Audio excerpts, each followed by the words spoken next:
I want to transition to the topic that has brought us here day after day over the last 2 months.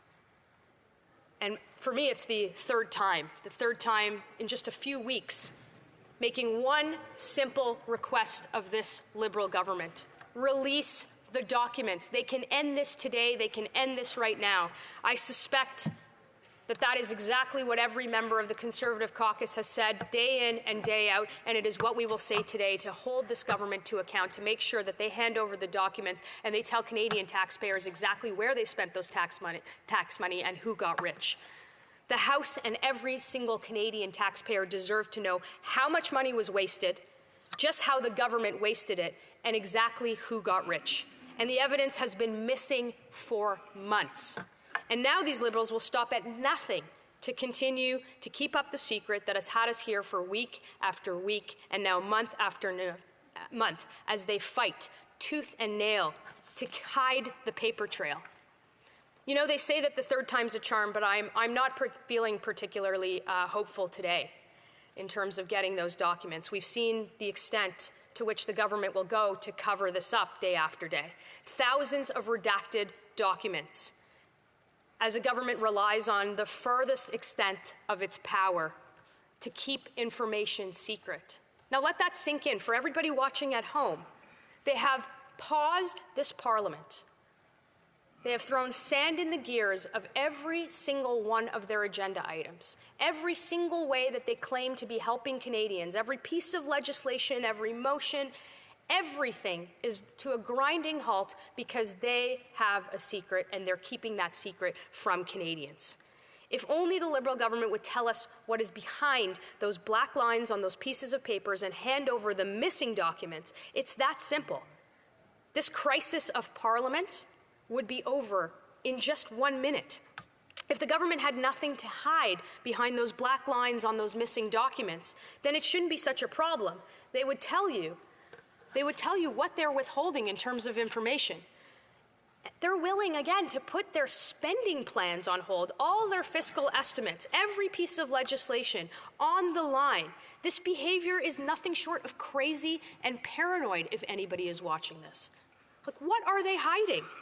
After 9 years of this Liberal government, there is a culture of corruption in Ottawa, and everybody now sees it. A culture that leads those at the top to think they are immune from accountability, that leads them to think that they can reward their well-connected insider friends at the expense of everyone else. And it leads them to think that the rights of Canadians and the rights of Parliament don't really matter. Well, I will tell you, Mr. Speaker, that the rights of Canadians do matter, and the rights of this Parliament does matter. And the government is certainly not immune from accountability, and we will make sure of that, just as every opposition has done for hundreds of years in this system. And while Canadians are certainly taking notice of the matter at hand today, they're also paying close attention to another matter, or should I say someone else. Our old friend, the other Randy. This is a guy made up by the Minister of the Crown in an effort to weave a web of lies around fraudulent business activity. Another example of just how out of touch and out of control this government has become. Let's recap the saga. It was against the law for anyone conducting government business to carry on with their business activities. That should be obvious, and that was a blatant conflict of interest, similar to the 186 conflict of interest that we're talking about today. But the former Minister of Employment seems to have contravened those rules when messages showed up of conversations between partners and the minister's old firm and a certain Randy, in quotes. Those messages clearly showed that the minister was breaking the laws that he had sworn to uphold. But the minister insists that it wasn't him, it was a different Randy, and he just couldn't tell us Randy's last name or even who Randy was. And all the records show that there was nobody else at the firm with the first name Randy. So who is the other Randy, Mr. Speaker? I don't know. But the story doesn't actually stop there. While he was sitting around the cabinet table, the minister's old company got tens of thousands of tax dollars, something that was reported at least 2 months after the required disclosure deadline. But wait, it gets better. As a part of these contracts and a part of the marketing efforts of, I suspect, the company that the minister or the other Randy was engaged in, the minister's company branded itself as 100% Indigenous owned, meaning that the minister was Indigenous. He reaffirmed that several times in public, claiming to have Indigenous heritage or bloodlines. The Liberal Party itself took advantage of that too and included him in a list of Indigenous MPs. And now we know that none of that was true. It was a farce from start to finish, and the minister didn't mislead Canadians. He perpetuated a very long series of injustices against Indigenous communities and stole from them. He stole resources meant to help Indigenous people in order to benefit himself, in order to enrich himself. And we tried to get answers about all of this, but again, the Liberals and their henchmen did everything possible to stand in the way of accountability. Minister after minister with a mic in their face saying that they had confidence in him. And from his own business partners, we had radio silence. Their numbers were disconnected, their emails were deactivated, the business partners are nowhere to be found.